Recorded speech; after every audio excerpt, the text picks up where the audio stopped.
The great support exodus of 2025 has happened. All the support players in Marvel Rivals are now queuing up as either duelists or vanguards because of the streamer and YouTuber Necros and his degrading comments towards players who play support roles. And I'm one of them. Not that I'm offended about what he said, I honestly don't care, but I do think it is hilarious, and I wanted to talk about it. Of the basically the whole community having a rage fit about this and just stop playing supports overall to finally get some credit for what they do.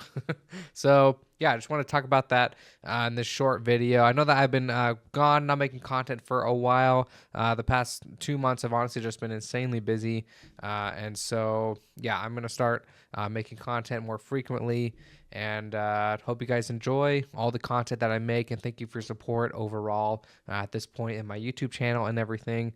I also made a second channel called Chubbs Talks, where I talk about, movies and TV shows, mainly just nerd stuff, superhero things. So if you guys want to follow that channel, subscribe to it. It will be in the description down below.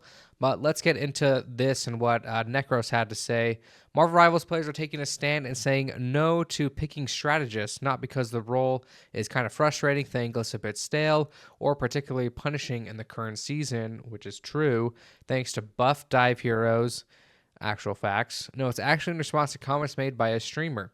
If you guys don't know who Necros is, he's a really popular. He was really popular in Overwatch. Now he's really popular in Marvel Rivals.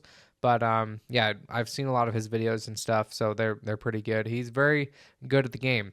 But he came out and said that this is why and this is a quote from him, this is why I hate support players, guys. I hate support players because they are literally allergic to good takes. They're just morons, they're idiots, and I effing hate them.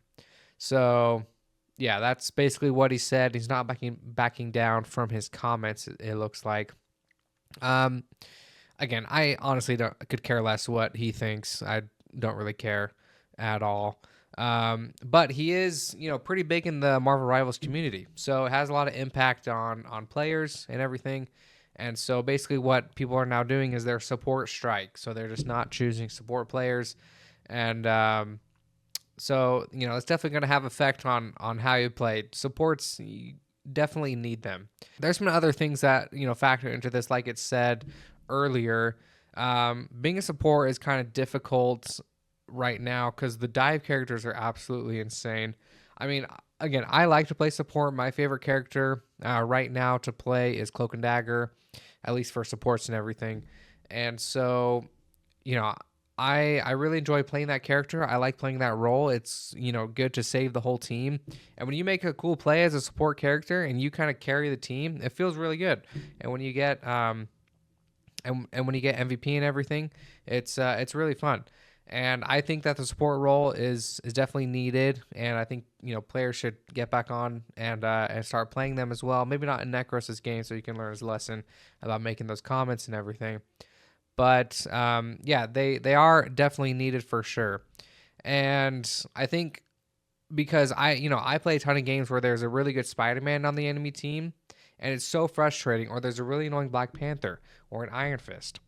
That's why I like to play Cloak and Dagger. It's a little bit easier to defend yourself against them because you can switch to Cloak, use one of your abilities to blind them basically, and then Cloak's auto aim to where he just drains the life force out of them, just like Scarlet Witch, is very easy, simple to use, and does quick damage, and you could take it out of Spider-Man very easily. I mean, most likely he's going to swing away last second and not fully die, but it does kind of get him out of the way.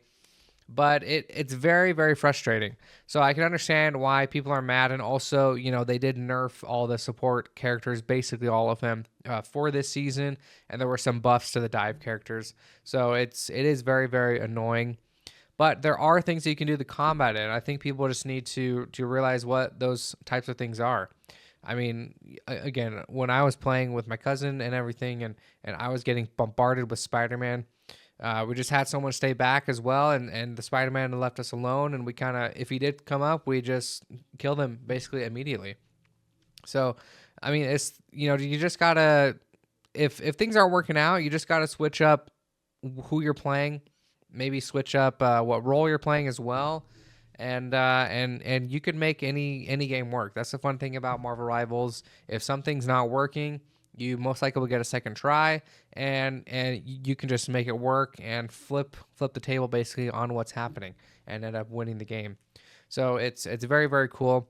There's other things as well because in competitive this season, basically based on your stats that you get, you do rank up more. So if you win the game and you kind of carried as a duelist, you got a ton of kills, a lot of damage.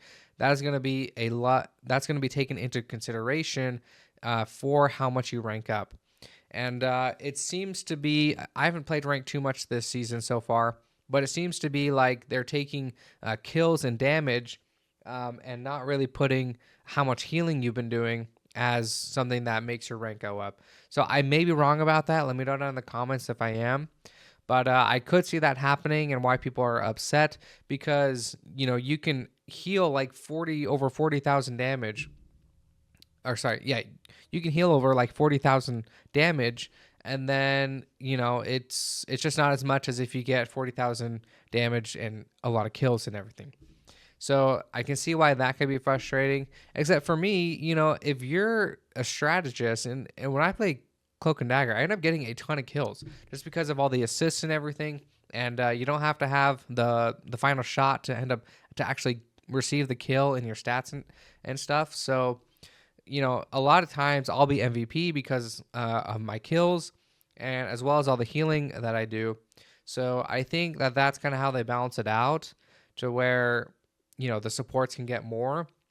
But again, I don't know too much about it because I haven't played too much ranked this season to kind of get a feel for exactly how much it does. Because I also like to play Scarlet Witch, and I can get a ton of kills with her and everything.